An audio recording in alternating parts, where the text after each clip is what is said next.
I guess I'm a Fear and Hunger channel now. You guys seem to like it when I talk about RPG Maker games and the Fanger likes, so I will oblige. A few months back I was recommended an RPG directly by its developer, I'm pretty sure. I checked it out and liked the premise, so I put it in the back burner until now. Tomb of Deus, or Deus, is a Fanger-like that also takes inspiration from Look Outside. And if you know me, you know I love Look Outside, so I can't not give this game a try. Before we start though, a quick reminder to subscribe and hit the bell, so YouTube actually tells you I have uploaded a new video. Also, one more thing, I was genuinely struggling to find a moment to record the narration for this video, because there's been a constant drilling sound coming from like behind me. It has been like this for like 2 weeks. I don't know what kind of Megazord they're building, but it's driving me insane. Anyway, back to the video.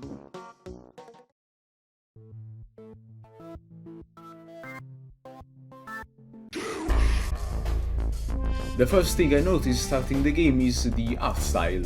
I really like it. It feels like I'm playing an old Flash game on the Newgrounds. Very nostalgic.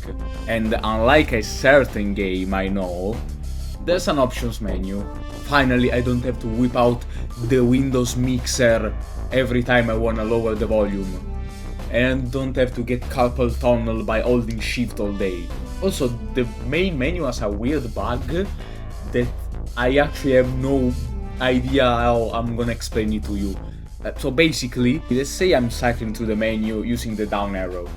Everything works correctly, but as soon as I wanna go back up pressing the up arrow, the game will still count it as I pressed the down arrow. This keeps repeating every time you change the key you are using to navigate the menu. I told you it was weird. When starting a new game, we are prompted to choose one of 3 characters. There is no description for any of them, so you are basically choosing blind. I decided to go for the first guy since he looked like the default character. We wake up in a puddle of goo with amnesia. And our character quickly notices that his arms are now metal prosthetics. Moving forward, we have a cute reference to Look Outside. We feel a strong desire to stare into the TV. Of course, if you played Look Outside, you know this is not a good idea. At this point it's an initiation ritual, so I can't not do it. Moving forward, we encounter a seemingly sane person, but he quickly transforms. Could ignore it, but this is a good moment to take a look at how this game handles the battle mechanics. Battles are pretty much what you come to expect from a Fanger-like, with more emphasis on damage over time. Most attacks that by a weapon will inflict some kind of dot on you, so getting rid of an enemy's weapon is a priority. I also try to see how tanky torsos are, but I can safely say you should never try to finish off an enemy by focusing their chest.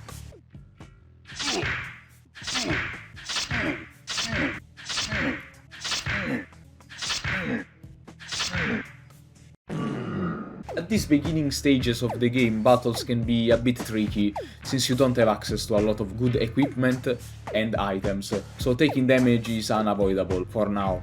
Enemies can't chop your limb off, but instead your prosthetic arms can get damaged while attacking, and eventually break.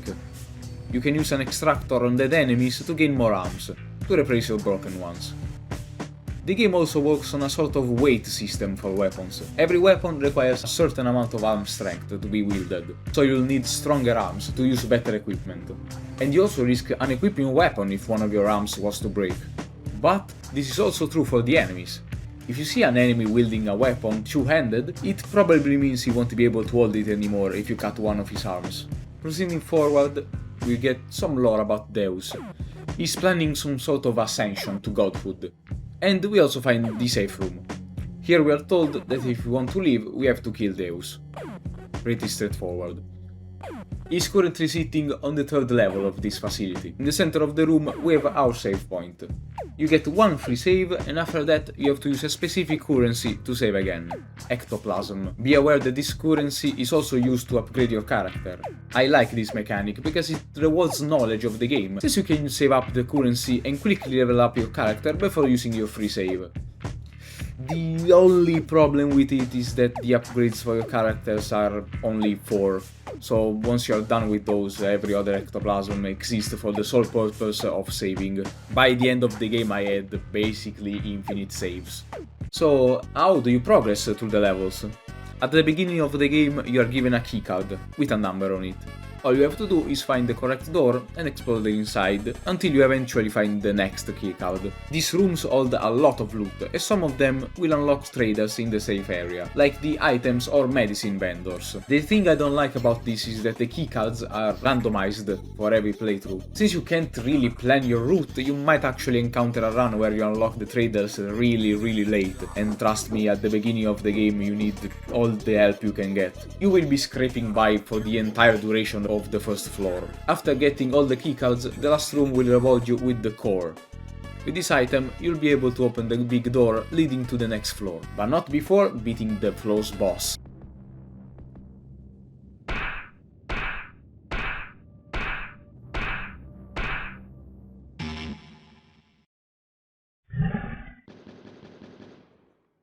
Machina can be a bit of a challenge if you are by yourself, since he's quite tanky, but with the correct use of your items, you should be able to beat him. During my first run, even though I was able to defeat the boss, the next floor proved to be too much for how unprepared I was, so I decided to restart and try and get a better inventory. This time I decided to play as Cat Girl. She starts with a more offensive loadout, but this is also where I found another interesting bug. Even though I started a new game, all the items I had during the previous run were still in my inventory. I have no clue what causes this, but I decided to push on regardless, since the game has another bad bug. Sometimes the game just freezes. You can still technically move around, but the interface is completely frozen, so you're forced to restart. I'm pretty sure this is just a common RPG Maker bug, since I remember Fear and Hunger 1 also doing this sometimes. So I guess this is a fair trade-off. Anyway, this time I finished the entire first floor without saving, so I'm able to fully upgrade my character. While upgrading, Catgirl lands Berserk, which is basically Ragnavaldr's Bloodlust.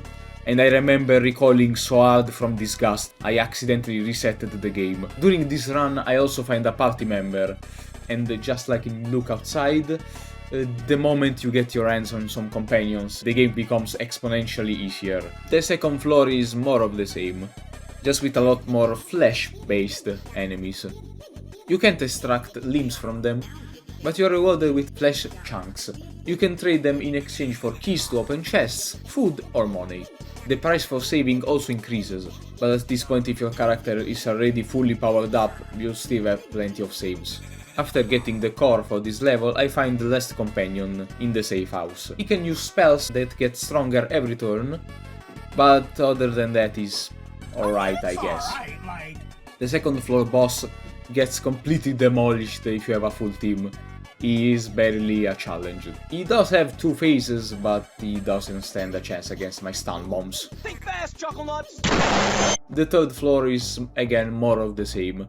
Find the keycards until you get the core, but with stronger enemies and longer, more complicated rooms to get through. Most of them will have a boss fight against a failed Deus vessel, but again, nothing too difficult if you have 3 characters. You'll probably do a lot of back and forth within the various levels to restock on items. While the enemies are easy, you still need items to take care of them without taking unnecessary damage, especially because taking a hit also means you are eating some kind of damage over time effect on your entire party. Once you get to the last core, all that remains is to kill Deus. His first phase can be basically stun locked with stun bombs. This is not the real fight, however. Once he is dealt enough damage, he will retreat to fuse with his final Once he is dealt enough damage, he will retreat to fuse with his final vessel. He is much more difficult in this form. This music is bumping.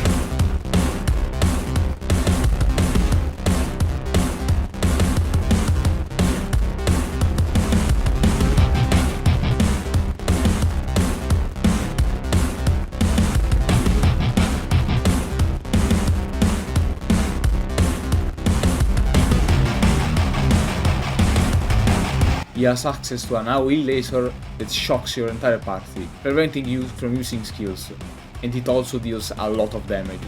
Once you deal enough damage to his torso, his real body will be revealed for a few turns, until he retreats again. If it wasn't for the stun bombs, this boss fight might actually be pretty hard. I swear, these things are mega OP. Anyway, after defeating Deus, you achieve your character's ending. In this case, Catgirl completely obliterates Deus for the fun of it. This is also where our masked friend comes back. And I guess if I was playing any other character I would have been able to ask a few questions about the lore, but Catgirl literally doesn't give a fuck, so I'm left with more questions than anything. We do learn something though.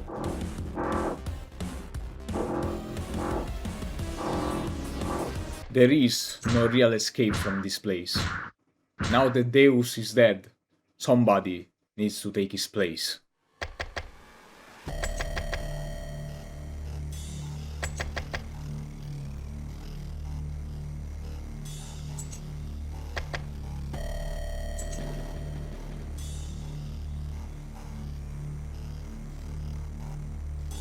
And so ends Tomb of Deus. Honestly, a pretty fun game with a great art style.